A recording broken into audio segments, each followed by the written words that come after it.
नमस्कार दोस्तों, मैं सोनू शर्मा। एक 28 साल का आदमी एरन राल्सन अमेरिका की सबसे सुनसान घाटी ब्लू जॉन कैनियन में क्लाइंबिंग कर रहा था। तभी एक 3.5 क्विंटल का पत्थर उसके राइट हैंड पर गिर जाता है। पूरी जान, पूरी ताकत लगाने के बाद वो पत्थर के नीचे से अपना हाथ नहीं निकाल पाता।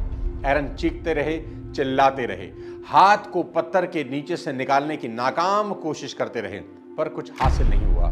और ऐसा करते करते 126 घंटे बीत गए। अब जब उनके पास खाना और पानी सब खत्म हो गया, मौत सर पर आकर खड़ी हो गई, तब एरन ने एक बार फिर से उस पत्थर को देखा।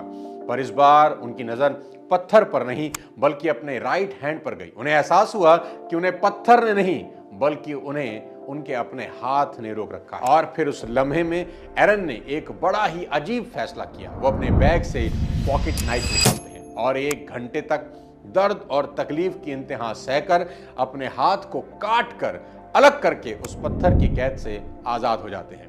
126 घंटे तक मदद और चमत्कार की राह देखने के बाद 127वें घंटे में उन्हें समझ में आया कि समस्या पत्थर नहीं बल्कि उनका अपना हाथ है, जिसकी वजह से वो एक जगह अटक गए हैं और आगे नहीं बढ़ पा रहे। इसी तरह आपको आपकी खुद की कुछ बेहद खतरनाक आदतें आगे बढ़ने से रोक रही हैं।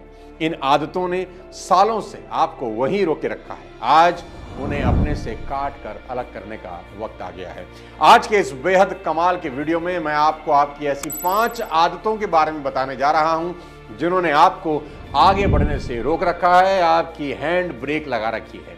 अगर आप चैनल पर नए हैं तो चैनल को सब्सक्राइब करके बेल आइकन दबा दें ताकि मेरी अगली कोई वीडियो आपसे मिस ना हो। सबसे पहली आदत जिसने आपके पैरों में ब्रेक लगा रखी है वो ये है कि हम सोचते हैं कि कोई आएगा जो हमारी मदद करेगा और हमें मुसीबत से निकाल देगा। मदद का इंतजार मत करना मेरे दोस्त, क्योंकि कंधे की जरूरत मुर्दों को होती है, जिंदा लोगों को नहीं।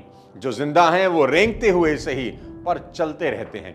और आज के सेल्फिश दौर में जो लोग मदद और सहारे का इंतजार करते हैं उनकी जिंदगी खत्म हो जाती है, पर मदद का इंतजार खत्म नहीं होता। 1937 में जापान के एक साइकिल के मैकेनिक ने पाई पाई जोड़कर खुद की पिस्टन रिंग बनाने वाली कंपनी तोकाया सीकी शुरू की। थोड़े वक्त में उसने अपने क्लाइंट की लिस्ट में टोयोटा जैसी बड़ी कंपनियों को जोड़ लिया। कुछ ही सालों में वो 2 बड़ी फैक्ट्री का मालिक बन गया। पर सेकेंड वर्ल्ड वॉर में जापान पर जब अमेरिका ने बम गिराया तो उसकी एक फैक्ट्री पूरी तरह तबाह हो गई। उसने सोचा कि चलो एक तो बची है अपने पास, उससे काम चल जाएगा। पर अगले साल भूकंप में दूसरी फैक्ट्री भी तबाह हो गई। फैक्ट्री को रीबिल्ड करने के लिए अब उसे पैसों की जरूरत थी। वो अपने आसपास के लोगों से वही मदद की भीख मांगता रहा, पर डूबते जहाज से तो चूहे भी कूद भागते हैं। नतीजन कोई मदद नहीं मिली। दुनिया भर की ठोकरें खाने के बाद उसे यकीन हो गया कि जो करना है खुद करना है और अपने पैर का कांटा खुद ही निकालना होगा। तो उसने अपनी पुरानी फैक्ट्री की बची हुई मशीनों को बेचकर उन पैसों से साइकिल पर मोटर फिट करके बेचने लगा। थोड़ा बहुत मुनाफा हुआ। धीरे धीरे उसने इस छोटे से काम को मोटरसाइकिल बनाने की फैक्ट्री में कन्वर्ट कर दिया। और इतिहास गवाह है कि जब कोई इंसान मदद और सहारे की उम्मीद छोड़कर खुद कुछ करने की ठान लेता है तो दुनिया की कोई ताकत उसे रोक नहीं पाती। और ठीक ऐसा ही हुआ। बर्बादी की चिता पर लेटे हुए उस आदमी ने अपने दम पर 35,000 करोड़ की कंपनी खड़ा कर दी। और उस आदमी का नाम था सोइचाइरो होंडा, जिसकी कंपनी को आज पूरी दुनिया होंडा के नाम से जानती है। इसलिए इस इंतजार में कभी मत बैठना कि कोई आएगा और तुम्हें नदी पार कराएगा, बल्कि तैरना सीखना, अपनी नाव खुद बनाना और गहरे पानी में बिना डरे उतर जाओ और पूरी दुनिया जीत लेना। और मेरी बात याद रखना कि अपने पैर का कांटा खुद ही निकालना पड़ता है। दूसरी आदत जो आपको आगे बढ़ने से रोक रही है और कुछ नया नहीं करने दे रही, वो ये सोचना कि अगर मैं फेल हो गया तो क्या होगा। मैं आपको बता दूं, कुछ नहीं होगा। इसलिए उठो और आगे बढ़ो। दुनिया के सारे नाकाम लोगों की नाकामी की सबसे बड़ी वजह यह है कि वो कामयाबी की गारंटी तलाशते रहते हैं। वो एक ऐसी नौकरी, एक ऐसा काम करना चाहते हैं जिसमें सफलता की 100% गारंटी हो, जबकि हर सफलता की इमारत की बुनियाद असफलता ही होती है। जिस तरह क्रिकेट की दुनिया में सचिन तेंदुलकर को महानतम माना जाता है, कुछ उसी तरह का रुतबा बास्केटबॉल में माइकल जॉर्डन का है। पर एक बार उन्होंने कहा था कि मैंने अपने करियर में 9000 शॉट्स मिस किए, 300 से ज्यादा गेम हार गया, 26 बार मैंने ऐसे शॉट मिस किए जो मेरी टीम की हार का कारण बने। पर आज मेरी कामयाबी, मेरे रुतबे की सबसे बड़ी वजह मेरे यही फेलियर। दोस्तों, आप में से ना जाने कितने लोगों में काबिलियत है कुछ बड़ा करने की, पर आप इस डर से वो काम शुरू नहीं करते कि कहीं मैं फेल ना हो जाऊं। दुनिया में सिर्फ वही इंसान फेल हुआ है जो फेलियर से डर गया। आज दुनिया की सबसे बड़ी फिल्म प्रोडक्शन कंपनी में गिने जाने वाली डिज्नी स्टूडियो के मालिक ने भी जब फिल्में बनाना शुरू किया तो एक एक करके सारी फिल्में फ्लॉप हो गई।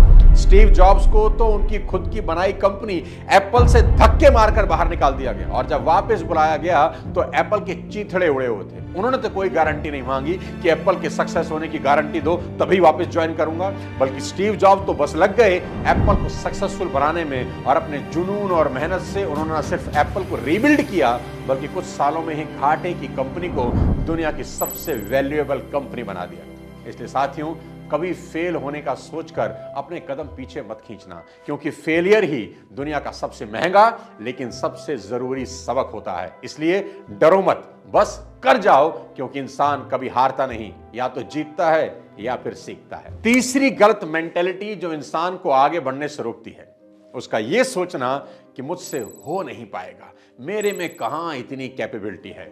दोस्तों, दुनिया का उसूल और रिवाज यही है कि यह सबकी काबिलियत पर सवाल उठाती है। ऐसा कोई कामयाब इंसान नहीं हुआ जिसे पेट से निकलते ही कामयाब लोगों में गिना जाने लगा हो। याद रहे कि कामयाब लोग अस्पतालों में पैदा नहीं होते। दुनिया तो आपकी एबिलिटी पर शक करेगी ही, लेकिन अगर खुद आपको शक हो गया कि मैं ये नहीं कर सकता, तो फिर आपको थाली में दुनिया की हुकूमत भी मिल जाए तो भी आप अगले दिन सब गवा देंगे। इतिहास ऐसे लोगों की कहानियों से भरा पड़ा है जिन्होंने खुद पर यकीन किया और अपनी हालत, अपनी हैसियत से आगे बढ़कर सब कुछ हासिल कर लिया। साल 1995 में फ्रांस के एक अखबार के एडिटर जीन डोमिनिक्यू को 43 साल की उम्र में गाड़ी चलाते हुए स्ट्रोक आया। 20 दिन वो कोमा में रहे। जब आंख खुली तो पता चला कि पूरे बदन को लकवा मार गया है, सिर्फ बाईं आंख की पुतली को छोड़कर। जीन की पूरी जिंदगी बस इस एक आंख के ही भरोसे थी। सबको लगा कि ये बेचारा क्या ही कर लेगा, पर जीन ने एक आंख की पुतली की मदद से किताब लिख डाली। किताब बेस्ट सेलर रही। 2007 में इस किताब पर फिल्म बनी। इस तरह अर्जेंटीना के एक बच्चे की हाइट नहीं बढ़ रही। माँ बाप अस्पताल लेकर गए तो मालूम हुआ कि बच्चे को ग्रोथ हार्मोन डेफिशिएंसी है, यानी नॉर्मल बच्चों की तरह उसकी बॉडी की ग्रोथ होगी ही नहीं। फिर भी वो लड़का फुटबॉल खेलना शुरू करता है और एक दिन अपने देश को 36 साल के बाद फीफा वर्ल्ड कप जिताता है। और आज उस लड़के को दुनिया फुटबॉल की दुनिया का गोट लियोनेल मेस्सी के नाम से जानती है।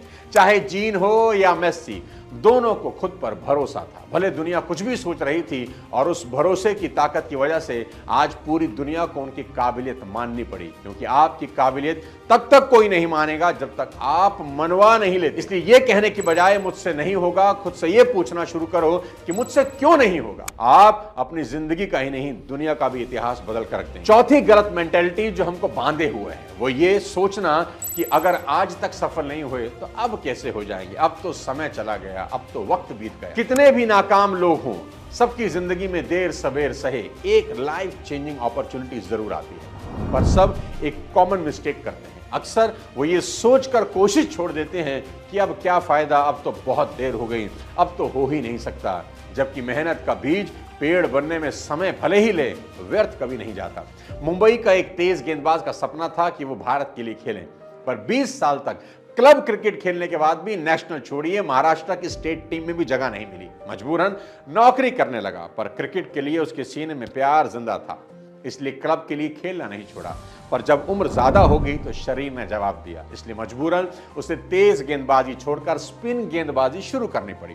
पर सफलता वहां भी नहीं मिली, पर वो जी जान से लगा रहा। उम्र ने धीरे धीरे 40 का आंकड़ा पार कर लिया। इस उम्र में बड़े से बड़ा क्रिकेटर संन्यास ले लेता है, पर इस खिलाड़ी ने नहीं लिया। एक दिन राजस्थान रॉयल्स के राहुल द्रविड़ की नजर उस पर पड़ी। उसे ट्रायल के लिए जयपुर बुलाया और 41 साल की उम्र में उसने पहला रणजी, पहला आईपीएल खेला और अगले ही साल केकेआर के खिलाफ हैट्रिक ले ली।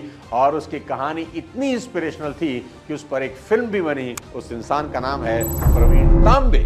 इसी तरह अमेरिका का एक 52 साल का सेल्समैन एक रेस्टोरेंट से दूसरे रेस्टोरेंट घूमकर मिल्क शेक की मशीन बेचा करता था। अपनी 52 साल की जिंदगी में उसे कहीं किसी काम में कोई कामयाबी नहीं मिली, पर उसने अमीर बनने का सपना कभी नहीं छोड़ा। जबकि सर पर कर्ज बढ़ता जा रहा था, शरीर बूढ़ा हो रहा था, और इसी दौरान एक दिन उसकी नजर एक ऐसे रेस्टोरेंट पर पड़ी जो ऑर्डर करने के 5 मिनट में ही खाना सर्व कर देता था। उस सेल्समैन को इस बिजनेस में कुछ दम नजर आया और उसने उस रेस्टोरेंट की फ्रेंचाइजी ले ली और कुछ सालों में उसने उस रेस्टोरेंट के राइट्स उनके मालिकों से खरीद लिए। आज उसके रेस्टोरेंट की चेन पूरी दुनिया में मौजूद है। उस आदमी का नाम था रे क्रॉक और रेस्टोरेंट का नाम था मैकडॉनल्ड्स। जब 41 साल की उम्र में प्रवीण तांबे और 52 साल की उम्र में रे क्रॉक ने कोशिश करना नहीं छोड़ा, तो आप कैसे अपनी छोटी सी उम्र में कोशिश करना छोड़ सकते हैं? तो आप कैसे अपने आज के हालात को अपनी नियति मानकर लड़ना छोड़ सकते हैं? इसलिए कोशिश करते रहिए, सीखते रहिए, फेलियर से, नुकसान से, गलतियों से, और दुनिया में एक मिसाल बन। पांचवी चीज जो किसी ना किसी को रोके हुए है वो है शारीरिक लिमिटेशन से घबरा जाना। याद रखना मेरे दोस्त, शरीर अपंग हो सकता है, हौसले नहीं। दोस्तों, ये बात तो तय है कि दुनिया हम पर विश्वास नहीं करेगी, लेकिन हमने खुद पर भी विश्वास करना छोड़ दिया तो हम जाएंगे कहां? जिंदगी में किसी के ऊपर भी डाउट कर लेना, खुद पर कभी मत करना। सुधा चंद्रन इसकी सबसे बड़ी मिसाल है। वो एक शानदार डांसर थी, शास्त्रीय नृत्य करती थी। 10 साल मेहनत करके उन्होंने अपने आप को इस विद्या में पारंगत किया। उनका एक बहुत बड़ा सपना था दुनिया की सबसे दुर्गम स्थान कैलाश मानसरोवर, जहां भगवान शिव का निवास स्थान है, वहां कथक की प्रस्तुति करना चाहती थी। उसके लिए उन्होंने पूरी तैयारी कर ली थी, लेकिन ऐन वक्त पर एक एक्सीडेंट हुआ जिनमें उनका एक पैर काटना पड़ा। लेकिन उसके बाद भी उन्होंने हिम्मत नहीं हारी। सिंथेटिक पैर उनको लगाया गया, वो वापस खड़ी हुई, चलना सीखा, फिर से नृत्य करना सीखा। 8 साल तक एक असली और एक नकली पैर से मेहनत करी और आखिरकार दुनिया की सबसे मुश्किल चढ़ाई कैलाश मानसरोवर पर पहुंच गई और वहां उन्होंने भगवान शिव के लिए 2 घंटे तक नृत्य किया और अपना अधूरा सपना पूरा किया।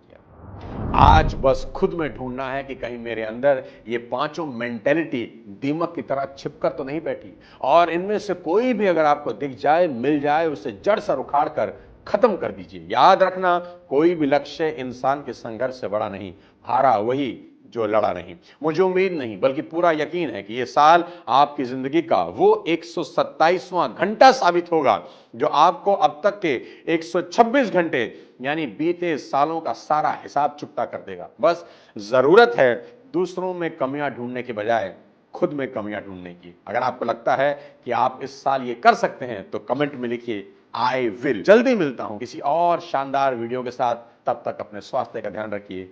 जय हिंद।